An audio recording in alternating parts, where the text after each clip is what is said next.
In today's video, I want to discuss Jesus' appearances in the Bible. Most people think Jesus first appears in the New Testament. But what if I told you he's all over the Old Testament, more than 300 times? The problem is that most of us never knew this because we weren't taught how to look for the clues. Today, I'll show you some of the hidden appearances of Jesus, from prophecies to personal encounters. And trust me, the final one will leave you speechless. You won't believe where he actually shows up. Stick with me to the very end as we uncover this astonishing truth. Jesus didn't just appear in the New Testament. He's all over the Old Testament long before Bethlehem. Once you see it, you can't unsee it. Today, we'll uncover his presence through Christophanies, Messianic prophecies, Theophanies, and foreshadowing symbols, sometimes as mysterious figures, hidden messages, and prophecies of his life, death, and resurrection. But the most mind-blowing part? The biggest clue is hidden in the very first verse of the Bible. Stay with me until the end to see it for yourself. Let's get started. If we miss Jesus in the Old Testament, we miss the full story of God's plan.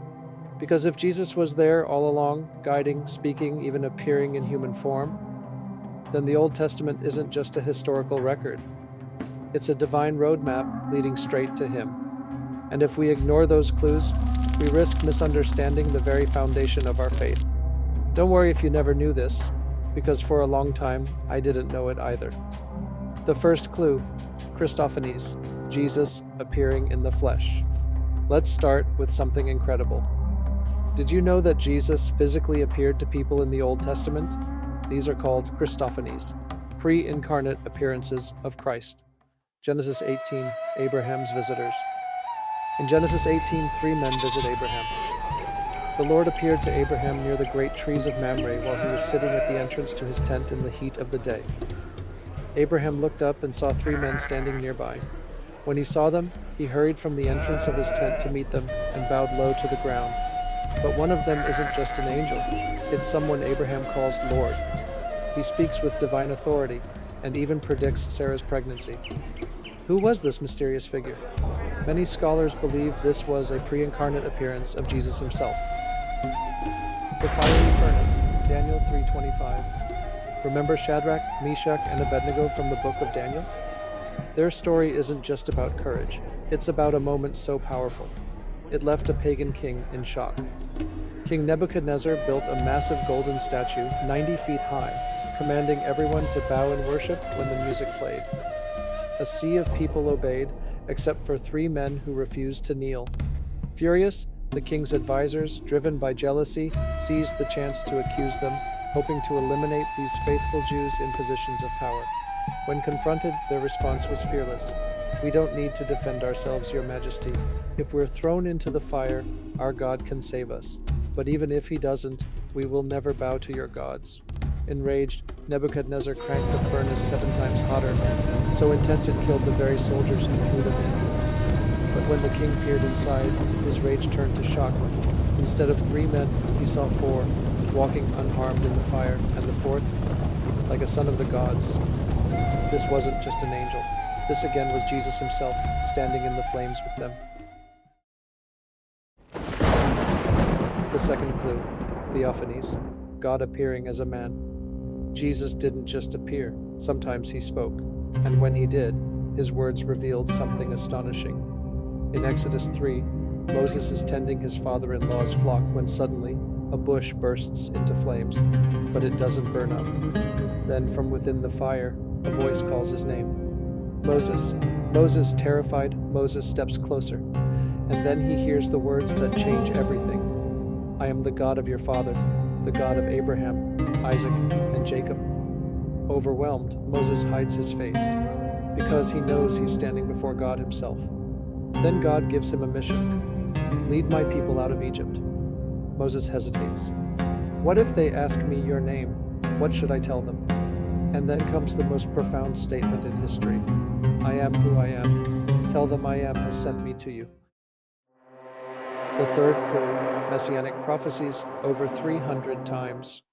Now let's talk about prophecies. The Old Testament contains over 300 prophecies about Jesus. Obviously, we don't have time to go over all of them, but I will leave you a link in the description that will give you access to many more. Isaiah 53, The Suffering Servant. Written 700 years before Jesus, Isaiah describes a man who would be pierced for our transgressions and crushed for our iniquities. He would be rejected, silent before his accusers, and buried in a rich man's tomb. Every detail matches Jesus' crucifixion exactly. Psalm 22. The crucifixion described 1,000 years before it happened. David wrote Psalm 22 1,000 years before Jesus, before crucifixion was even invented. Yet he describes someone whose hands and feet are pierced, whose bones are out of joint, and whose enemies gamble for his clothes. Jesus quoted this psalm on the cross when he cried, my God, why have you forsaken me?" Exodus 12, the Passover lamb. In the story of the first Passover, the Israelites were saved by the blood of a spotless lamb on their doorposts. Fast forward to John 1:29. What does John the Baptist call Jesus? "Behold the Lamb of God who takes away the sin of the world." The Passover was a foreshadowing of Jesus' sacrifice. The final clue, the secret hidden in Genesis 1:1. Now we come to one of the most incredible clues of all. It's been hiding in plain sight since the very first verse of the Bible. So, let's go to Genesis 1:1. In the beginning God created the heavens and the earth. Do you see it? I don't either, at least not in English. So let's see its original language, Hebrew. Hebrew is read from right to left. Wouldn't it be so cool if God left us a clue or code hidden in the very first word of the Bible? Well, he did. The first verse is read, Bereshit bara Elohim et hashamayim ve'et haaretz. Today, we will only examine the first word, Bereshit. The entire story of God's love for us can be summed up in one word, and it's the very first word of the Bible. The Hebrew alphabet is based on a series of pictures or pictographs. In the very first word, Bereshit, in the beginning, we have Bet, represented by a tent or house, Resh, the head, Aleph, represented by a bull with horns, meaning God, Shin, represented by teeth, meaning eat, consume, or destroy, Yod, a hand, Tav, promise or covenant. Combining the first two letters, Bet and Resh, makes the word Bar, which means son. This is wild. Putting it all together, we get the Son of God was destroyed by his own hand to create a covenant. That's more than just a coincidence. This was intentionally designed by our God and Creator. What part of this video did you like the most? Leave me a comment and let me know. There are more hidden treasures in the first verse.